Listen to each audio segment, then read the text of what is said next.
Start. आतंकवाद भारत पाकिस्तान स्थित आतंकवादी संगठन जैश ए मोहम्मद के सरगना मसूद अजहर को संयुक्त राष्ट्र द्वारा आतंकवादी घोषित कराने की मुहिम चला रहा है, लेकिन चीन इसमें किसी न किसी रूप में बाधा पैदा कर रहा है।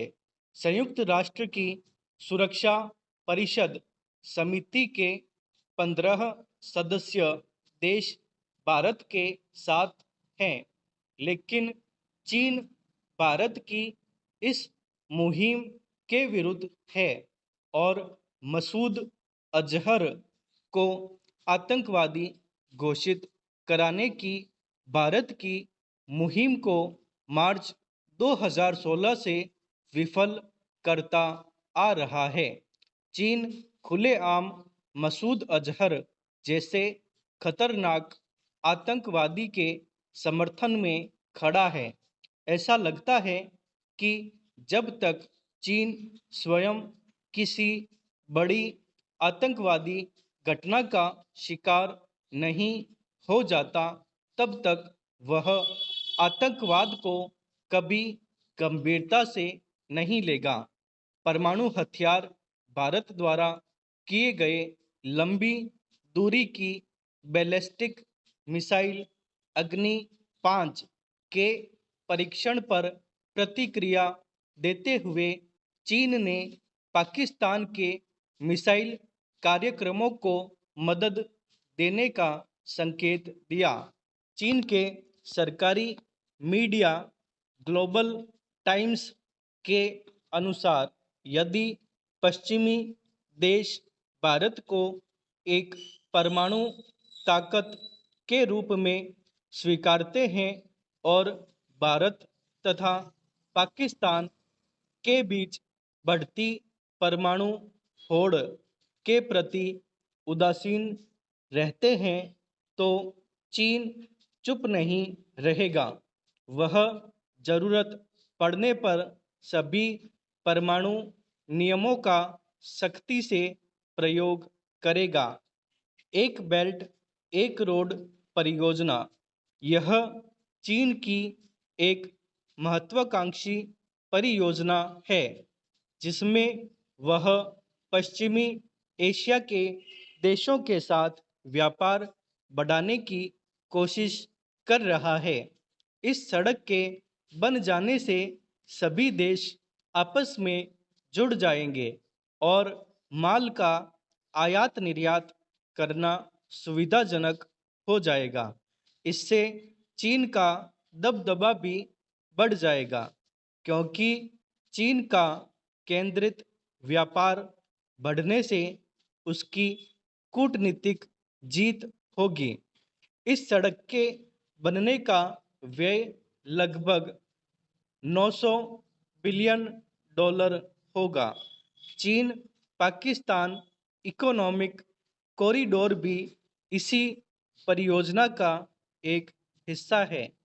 इससे चीन और पाकिस्तान दोनों देशों के बीच व्यापार भी बढ़ जाएगा। भारत इस परियोजना के विरुद्ध है। चीन पाकिस्तान इकोनॉमिक कॉरिडोर चीन पाकिस्तान इकोनॉमिक कॉरिडोर या चीन पाकिस्तान आर्थिक गलियारा एक बहुत बड़ी वाणिज्यिक परियोजना है। इस परियोजना का मुख्य उद्देश्य दक्षिण पश्चिमी पाकिस्तान से चीन के उत्तर पश्चिमी स्वायत्त क्षेत्र शिनजियांग तक ग्वादर बंदरगाह से तेल व गैस का कम समय में वितरण करना है। इस परियोजना को पूर्ण करने में 46 बिलियन डॉलर के व्यय होने का अनुमान है। भारत इस परियोजना के निर्माण को अंतर्राष्ट्रीय कानून के अनुसार अवैध मानता है, क्योंकि यह पाक अधिकृत कश्मीर से होकर गुजरता है, जिससे भारत अपना हिस्सा मानता है।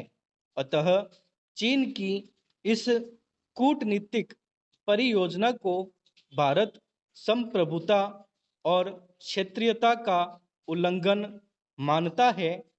डोकलाम हाल ही में भारत और चीन के बीच तनाव की शुरुआत जून 2017 में हुई। भारत ने डोकलाम क्षेत्र में चीन द्वारा सड़क निर्माण का विरोध किया। डोकलाम चीन पूर्वोत्तर भारत के राज्य सिक्किम और भूटान के बीच का क्षेत्र है। चीन और भूटान दोनों इस क्षेत्र पर अपना दावा करते हैं। भारत भूटान के साथ है। भारत की चिंता का मुख्य कारण यह है कि यदि यह सड़क बन जाती है तो चीन भारत के 20 किलोमीटर चौड़े कॉरिडोर चिकन्स नेक तक पहुंच जाएगा। तनाव के कारण चीन और भारत दोनों ने अपनी अपनी सेनाएं तैनात कर दी और एक दूसरे को पीछे हटने की धमकी देते रहे। अंततः राजनयिक दबाव और बातचीत के कारण दोनों देशों ने अपनी सेनाओं को वापस बुला लिया। तवांग रेल नेटवर्क भारत तवांग को रेल नेटवर्क से जोड़ने की योजना बना रहा है। चीन इसका भी विरोध कर रहा है। चीन पूरी दुनिया से वन चाइना पॉलिसी का सम्मान करने को कहता है। इसके अंतर्गत अधिकतर देश तिब्बत को चीन का हिस्सा मानते हैं। वहीं भारत का तर्क है कि अगर चीन वन चाइना पॉलिसी का सम्मान चाहता है तो उसे दूसरे देशों की संप्रभुता का भी सम्मान करना होगा।